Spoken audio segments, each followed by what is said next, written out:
السلام علیکم۔ کہانی کارنر میں خوش آمدید پیارے ویورز، آج پھر آپ کے لیے کسی کی زندگی پر بیتی ایک سچی کہانی لے کر حاضر ہوئی ہوں۔ چلیں اپنی کہانی شروع کرتے ہیں۔ میرا نام خوش وقت ہے۔ میرا رنگ روپ ایسا تھا کہ گھر کی چار دیواری میں بھی سورج کی کرنوں سے رنگ میلا ہوتا تھا۔ خدا کا شکر کہ مجھ پر کبھی کسی غیر کی میلی نظر نہ پڑی تھی۔ جن دنوں میں میٹرک میں تھی، ہم شہر میں رہا کرتے تھے۔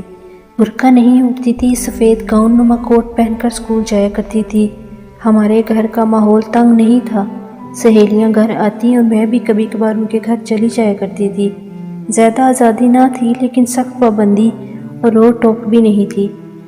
البتہ لڑکیاں اکیلے بازار نہیں جا سکتی تھیں۔ والد میرے اسکول ٹیچر تھے اور والدہ اپنے گھر میں محلے کی بچیوں کو قرآن پاک کی تعلیم دیا کرتی تھی۔ چونکہ ہمارا شہر بڑا نہیں تھا، لہٰذا گرلز کالج بھی نہیں تھا، لہٰذا میٹرک کے بعد اپنے گھر بیٹھ کے پہلی بار زندگی میں گھٹن محسوس ہو رہی تھی۔ جانتی تھی کہ آگے نہیں پڑھ سکتی۔ ابا کی منت سماجت کر کے آخر میں نے پرائیویٹ FA کر لیا۔ چاہتی تھی کہ میں آگے پڑھوں، لیکن نہ پڑھ سکی تو سوچا کیوں نہ ٹیچر کی جاب ہی کر لوں۔ لیکن اس معمولی ملازمت کے لیے بھی کسی بڑی سفارش کی ضرورت تھی۔ والد صاحب سے اپنی خواہش کا اظہار کیا تو انہوں نے چودھری صاحب سے بات کی۔ وہ ہمارے علاقے کے بڑے زمیندار تھے اور ان کی حیثیت ایک سردار جیسی تھی۔ بلا شبہ ان کا عمل دخل سیاست میں تھا۔ والد صاحب نے کچھ عرصہ ان کے چھوٹے بھائی کو ٹیوشن پڑھائی تھی، اسی وجہ سے چودھری صاحب ان کی بہت عزت کرتے تھے۔ ابا کو پورا یقین تھا کہ وہ محکمہ تعلیم کو اپروچ کریں گے اور مجھے ملازمت مل جائے گی۔ مجھے یاد ہے جب پہلی بار میں والد صاحب کے ساتھ درخواست دینے کے لیے چودھری صاحب کے گھر گئی تو میں نے چادر سے چہرے کو لپیٹا ہوا تھا۔ صرف بڑی بڑی روشن آنکھیں کھلی تھی اور میں ان کے بڑے سے محل نما گھر کو حیرت سے دیکھ رہی تھی۔ ان کا گھر قلعہ نما تھا، بے حد خوبصورت۔ زنانہ حصے کے اندر بانیوں کی ایک فوج تھی جو روبوٹ کی طرح ادھر ادھر چل رہی تھی، لیکن ان کے گھر میں کوئی عورت مجھے نظر نہ آئی۔ ایک عمر رسیدہ باندی نے دیوار میں لا کر بٹھا دیا۔ تھوڑی دیر بعد چودھری صاحب اندر آئے۔ ان کی حسین صورت پر روب اور دبدبہ دیکھ کر میں حیران رہ گئی۔ وہ کوئی بوڑھے یا عمر رسیدہ شخص نہیں تھے، صحت مند اور جوان سالار تھے۔ ان کے چہرے سے خون کی سرخی غلام کی مانند چھلک رہی تھی۔ وہ بہت خوش لباس اور مہذب تھے۔ ہال کمرے میں ان کے داخل ہوتے ہی نہایت لطیف خوشبو کا جھونکا سا اندر آیا اور سارا ہال مہک اٹھا۔ یہ ایک ایسا رومانوی ماحول تھا جس نے مجھے پہلی سانس میں ہی ان کا دیوانہ بنا دیا۔ میں نے چادر کو چہرے سے نہیں سرکایا، میں حیرت بھری آنکھوں سے اس شہزادے نما آدمی کو دیکھتی رہی جن کو یہاں سب لوگ چودھری صاحب کہتے تھے۔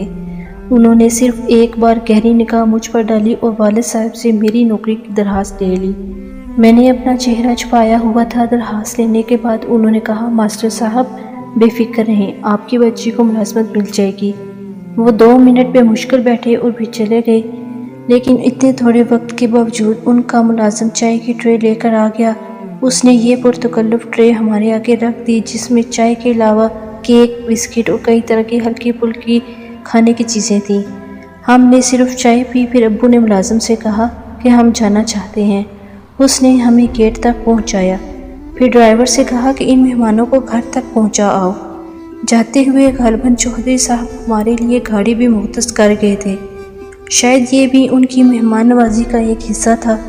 اس دن میں چودھری صاحب سے اتنی متاثر ہوئی کہ میں بیان نہیں کر سکتی۔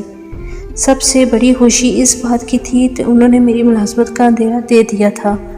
2 ہفتے گزرے کہ والد صاحب نے بتایا، چودھری صاحب نے بلایا ہے، تمہاری نوکری کے آرڈر ہو گئے ہیں۔ ان کے گھر کے پاس جو گرلز اسکول ہے، چودھری صاحب نے اپنی زمین سرکار کو دے دی ہے عطیے کے طور پر۔ اس میں لیڈی ٹیچر کی جگہ خالی تھی، وہاں تمہاری تعیناتی انہوں نے کرا دی ہے۔ اتنی جلدی مراد بھر آنے کی خوشخبری سن کر میں پھولے نہیں سما رہی تھی۔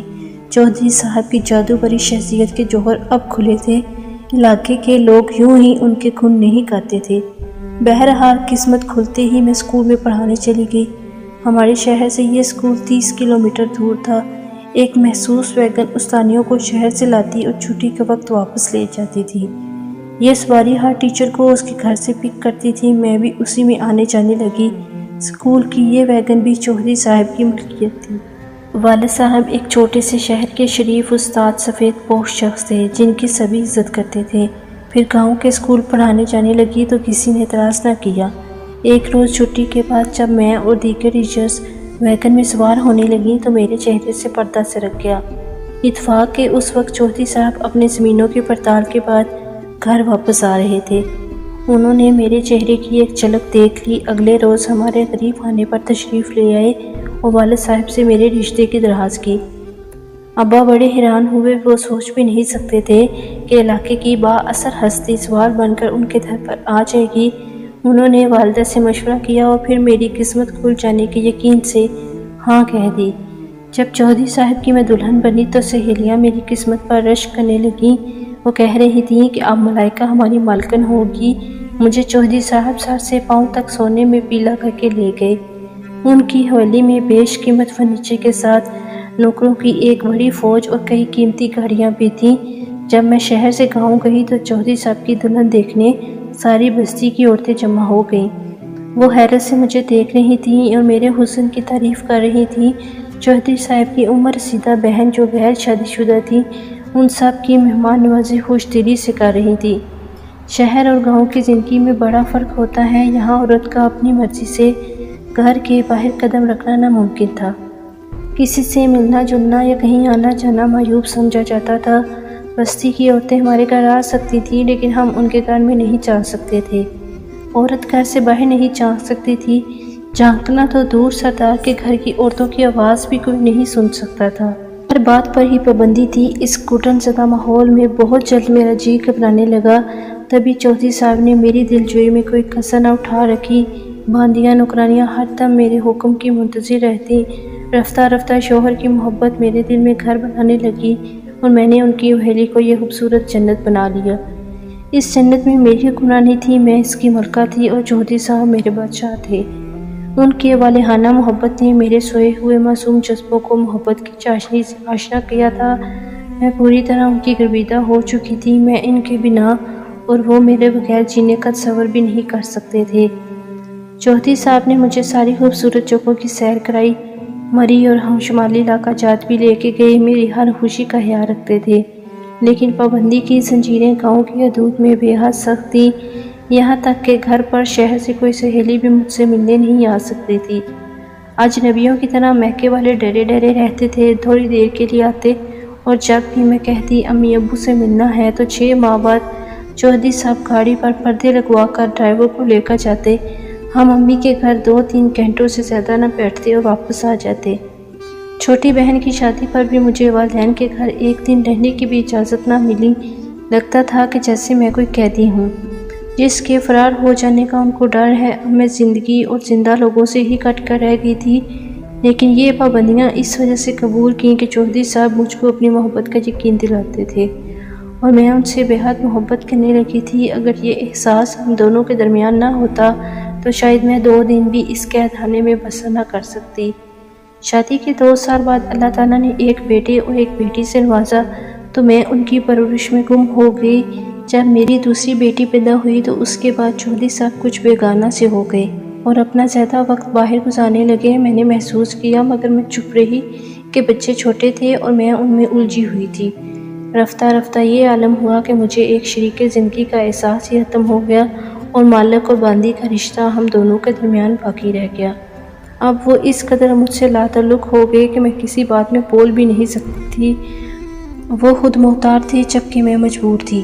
جب کسی طرح ان کی ذات کی یہ گتھی مجھ سے نہ الجھ سکی تو ایک پرانے نوکر سے منت سماجت کی۔ تب اس نے میرے بچوں پر ترس کھا کر بتا دیا کہ چودھری صاحب شہر کی ایک نوعمر لڑکی کے عشق میں گرفتار ہو گئے ہیں، اس کو لے کر بڑے شہروں میں جاتے ہیں، اسے شاپنگ وغیرہ کراتے ہیں۔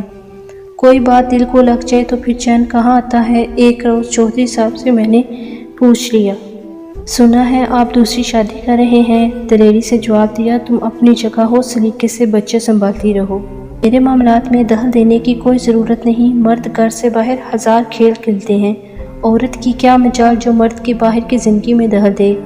تمہیں میری بیوی بن کر رہنا ہے تو آج کے بعد اس بات کو زبان پر مت لانا۔ یہ کہہ کر جب وہ گئے تو 4 دن تک وہ گھر نہ لوٹے۔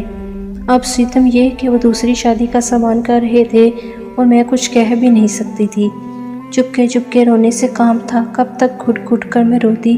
ایک روز ہمت کر کے کہہ دیا، چودھری صاحب اگر میں آپ کے دل سے اتر گئی ہوں تو مجھے میرے والد صاحب کے گھر پہنچا دے، پھر بے شک آپ دوسری شادی کر لیں، شکوہ نہیں ہوگا۔ انہوں نے تحمل سے میری بات سن لی مگر کوئی جواب نہ دیا۔ پھر چند دن بعد بولے، ملائکہ تم آج کل بہت زیادہ اداس رہتی ہو، چلو تم کو گھما پھرا کر لاتا ہوں، گاڑی پر شہر کا چکر لگا کر آتے ہیں۔ کافی دن بعد گھر سے باہر جانے کا کہا تو میں خوش ہو گئی، سوچا اس گھٹن سے تھوڑی دیر کے لیے تو نجات مل جائے گی۔ میں نے جلدی بچوں کو نہلا دھلا کر تیار کیا، پھر خود بھی تیار ہو گئی اور ہم لوگ شہر آ گئے۔ جب میرے والدین کا گھر قریب آیا تو کہنے لگے، کیا امی ابو سے ملو گی؟ بہت دن سے میکے نہیں آئی۔ گاڑی ان کے دروازے پر روک کر بولے، ملائکہ تم جا کر اپنے گھر والوں سے مل لو، تب تک میں بچوں کو پارک کی سیر کرا کر لاتا ہوں۔ میں ان کی چال کو بالکل بھی نہ سمجھی۔ امی سے ملنے کی خوشی میں جلدی سے کار سے اتر کر میں گھر کے اندر چلی گئی۔ صبح سے دوپہر اور دوپہر سے شام ہو گئی، چودھری صاحب مجھے واپس لینے نہیں آئے۔ میرا سب سے بڑا بیٹا 5 برس کا تھا اور دونوں بیٹیاں اس سے چھوٹی تھیں۔ میں بچوں کی یاد میں تڑپنے لگی، رو کر میں نے پورا حل کر لیا۔ جوں وقت گزرتا جاتا تھا، غلط تیار ہوتی جاتی تھی۔ امی ابو دلاسا دیتے کہ بچے چھوٹے ہیں، وہ کہاں جائے گا، کسی دن خود آ کر تمہیں ضرور لے جائے گا، صبر کرو۔ صبر کیسے کرتی؟ کوئی ماں بچوں سے دور ہونے پر کہاں تک صبر کر سکتی ہے؟ بلاخر ابا گاؤں گئے تو معلوم ہوا کہ ملک صاحب کی دوسری شادی 2 روز بعد ہے۔ والد صاحب سمجھ گئے کہ ملائکہ کو کس لیے گھر سے نکالا، تاکہ اس کے رونے دھونے سے ان کے رنگ میں بھنگ نہ پڑ جائے۔ والد صاحب نے مجھے اندھیرے میں رکھنا مناسب خیال نہ کیا اور بتا دیا کہ چودھری صاحب دوسری شادی رچا رہے ہیں، تمہارے بچے اس کی بہن کے پاس ہیں، نئی شادی کی رنگریلیاں منا لے گا تو پھر آ کر تمہاری خبر لے گا، خاموش رہو گی تو ساتھ لے جائے گا، احتجاج کیا تو پھر اس کی مرضی، جو فیصلہ کرے۔ میں نے دل میں ٹھان لی کہ خاموش نہیں رہوں گی، احتجاج ضرور کروں گی، کیونکہ اس گھٹن زدہ ماحول زندگی کو اس کی محبت کی خاطر ہی تو میں نے قبول کیا تھا۔ جب محبت کا وہ رشتہ بھی باقی نہ رہا تو پھر وہاں رہنا کہ یا زندہ قبر میں دفن ہو جانا ایک جیسا تھا۔ 3 ماہ سخت اذیت میں گزرے۔ ایک روز چودھری صاحب تشریف لے آئے لیکن بچے ساتھ نہ تھے۔ بچے کیوں نہیں لائے؟ میں نے بےتابی سے سوال کیا۔ تم چاہ رہی ہو بچوں کے پاس، تم کو لینے آیا ہوں۔ میرے دوسرے گھر میں آپا کے ساتھ رہنا ہوگا تمہیں۔ کیوں؟ کیا آپ کی حویلی میں میری سوتن کا سامان ساچیا گیا ہے؟ ہاں سمجھ لو ایسا ہی ہے۔ یہ کھلی توہین تھی۔ ایک باپ کا تابع دار بیوی اور اس کے 3 بچوں کی میں ماں تھی۔ میں نے صاف کہہ دیا، جو میرا گھر ہے میں وہیں پہ رہوں گی جہاں پہلے رہتی تھی، اور بچے بھی میرے ساتھ رہیں گے۔ ورنہ کیا؟ چودھری صاحب نے سکون سے سوال کیا۔ ورنہ میں آپ کے ساتھ نہیں جاؤں گی، بس میرے بچے یہاں پہنچا دیں۔ ایک بار اور سوچ لو، یہ ایک بہت بڑا فیصلہ ہے۔ ایسا نہ ہو اپنی ضد کی وجہ سے ہم سب سے تم دور ہو جاؤ۔ دور تو میں ہو چکی ہوں، کتنی دوری اور باقی رہ گئی ہے؟ ٹھیک ہے۔ انہوں نے کوئی منت نہ کی، سمجھانے کو ایک لفظ بھی نہ کہا اور چلے گئے اور دوبارہ نہیں آئے۔ کسی صورت چین نہ ملا تو والد صاحب نے میرے ماموں سے مشورہ کیا، جو شہر میں رہتے تھے اور ایک وکیل تھے۔ انہوں نے کہا کہ بچوں کے لیے کورٹ میں اپیل کرتے ہیں تاکہ وہ بچوں کی ماں سے دور نہ رکھیں۔ اتنے چھوٹے بچے قانوناً ماں سے دور نہیں رکھے جا سکتے۔ ابا ماموں کے کہنے میں آ گئے اور کورٹ سے بچوں کی ہاتھ رجوع کر لیا۔ پہلے سمن ہی چودھری صاحب کو ملے تھے کہ انہوں نے طلاق مجھے بھجوا دی۔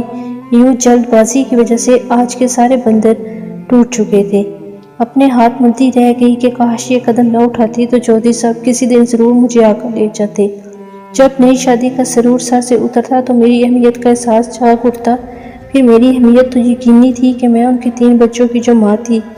جلد بازی میں نے اپنا بھرم گنوا دیا تھا۔ جانتی نہ تھی کہ یہاں قانون صرف کتابوں میں پایا جاتا ہے، عام زندگی میں عورت کب آسانی سے اپنے حق کی جنگ جیت سکتی ہے۔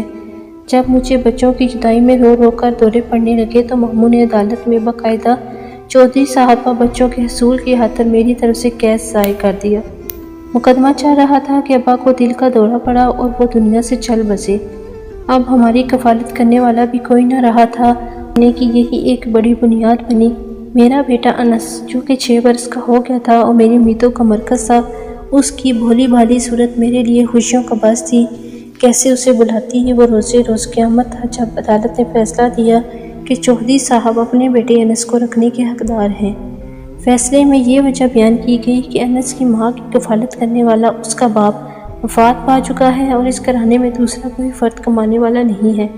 انس کی ماں طلاق یافتہ ہے اور وہ ملازمت بھی نہیں کرتی، جبکہ بچوں کا باپ ایک خوشحال زمیندار ہے اور باعزت شہری ہے۔ وہ اپنے بیٹے کی کفالت نہ صرف اچھے طریقے سے کر سکتا ہے بلکہ وہ اپنی عمدہ حیثیت کے مطابق اعلیٰ تعلیمی اداروں میں بھی پڑھا سکتا ہے۔ باپ کے پاس بیٹے کا مستقبل محفوظ ہے۔ غریب ماں بچیوں کے لیے بھی غربت کے باعث کفالت نہیں کر سکتی، البتہ بچیاں تھوڑے عرصے کے لیے ماں کے پاس رہ سکتی تھی۔ اس دوران باپ ان کا خرچہ دینے کا پابند تھا۔ میں انس کی جدائی برداشت نہ کر سکتی تھی۔ ماموں سے کہا، جب تک انس ساتھ نہ ہوگا میں بچیوں کو نہیں لوں گی، آپ کچھ کریں، مجھے انس چاہیے۔ ابھی فیصلے کی صرف کاپی ہی ملی تھی، اس پر عمل درآمد ہونا باقی تھا کہ ایک روز چودھری صاحب کی گاڑی دروازے پر آ کر رکی۔ وہ گاڑی میں بیٹھے رہے جبکہ ان کی ہاتھواں میری دونوں بچیاں گھر کے اندر لے کر آئی اور کہا، بی بی ملائکہ ان کو آپ کے حوالے کرنے آئی ہوں۔ اور چودھری صاحب وہ گاڑی میں بیٹھے ہیں۔ اور انس اس سوال کا حوالہ نے کوئی جواب نہ دیا۔ پھر ہوتا دیکھ کر ہاتھواں بھی رونے لگی۔ اس نے کہا، تمہارا بیٹا انس اب اس دنیا میں نہیں ہے۔ چودھری صاحب کی بہن کا ان سے جائیداد کے بٹوارے پر جھگڑا ہوا تھا۔ بہن اپنے حصے کی جائیداد میں سے چھوٹے بھائی کو آدھی وراثت لکھوانا چاہتی تھی، جبکہ چودھری صاحب کو یہ بٹوارہ پسند نہ تھا۔ اسی جھگڑے کی وجہ سے وہ بچوں کو پھوپھی کے گھر سے لے آئے اور سوتیلی ماں کے سپرد کر دیا، لیکن اس نے بچوں کا خیال نہ کیا۔ انس کو بخار تھا۔ چھوٹی بی بی نے بہار میں نہلانے کا کہہ دیا، بولی نہلانے سے بخار اتر جائے گا، لیکن بخار نے کیا اترنا تھا، وہ اور تیز ہو گیا۔ سردی سخت تھی، اس معصوم کو نمونیا ہو گیا۔ یہ کہہ کر وہ رونے لگی۔ میں بے ہوش ہو کر گر گئی تھی، میری تو دنیا ہی ویران ہو گئی تھی۔ امی نے بھی ہاتما کو باہر گاڑی تک پہنچایا۔ چودھری صاحب دونوں بیٹیوں کو ہمارے سپرد کر کے چلے گئے۔ اس کے بعد وہ ہمارے دروازے پر نہیں آئے، البتہ ان کی بہن آپی راشدہ ایک ماہ میں 2 بار باقاعدگی سے آتی تھیں۔ ان سے ملنے کے لیے انہیں میری بچیوں سے بہت محبت تھی۔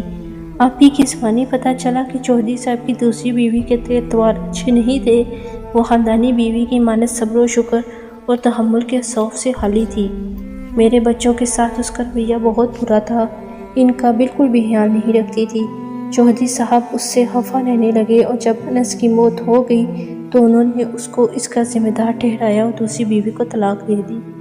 وہ پچھتاتے تھے کہ ناحق ملائکہ کو گھر سے نکالا اور بچوں کو درد جدائی میں دبایا۔ میں بد نصیب آج بھی اپنے خالق سے فریاد کرتی ہوں کہ میرا کیا قصور تھا، اپنے معصوم لخت جگر کی آخری صورت بھی نہ دے سکی۔ واقعے کے 1 سال بعد ہی چودھری صاحب نے تیسری شادی کر لی۔ یہ عورت ان کے اپنے خاندان میں سے تھی اور ان کی خالہ ذات تھی۔ لوگ اس کی بے حد تعریف کرتے تھے، کہتے تھے چودھری صاحب کی تیسری بیوی اصل میں وہ عورت ہے جو ان کے لیے بنی ہے۔ اس عورت کے منہ میں تو زبان بھی نہیں تھی اور اس کا دل صبر و شکر اور تحمل کی دولت سے مالا مال تھا۔ خدا ایسی بیوی ہر معزز آدمی کو دے۔ بچیاں 11 سال کی عمر تک میرے پاس رہیں، پھر چودھری صاحب ان کو لے گئے کیونکہ وہ قانوناً بس اتنی عمر تک ہی میرے پاس رہ سکتی تھی۔ میں نے بھی کوئی احتجاج نہ کیا کیونکہ امی سب چاہتی تھیں بیٹیاں باپ کے پاس ہی محفوظ رہتی ہیں۔ کھانا خراب ہے۔ جوان بچیوں کو پڑھانا لکھانا اور شادیاں کرنا ایک طلاق یافتہ عورت کے لیے بڑا مسئلہ ہوتا ہے۔ ہمارے گھر پر کسی مرد کا سائبہ بھی نہیں تھا، تو اچھے گھرانوں میں ان کی شادیاں کیسے ہوں گی؟ ان کو وہاں سے محبت ہوگی تو شادی کے بعد یہ ضرور تم سے رابطہ رکھیں گی، ملنے آئیں گی۔ ماں نے ٹھیک کہا تھا۔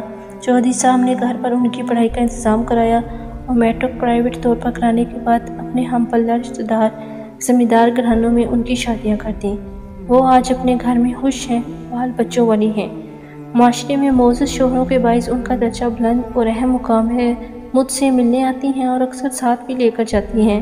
بچیوں کے باپ کے پاس جانے کے بعد ماموں مجھے اور امی کو اپنے گھر لے گئے تھے۔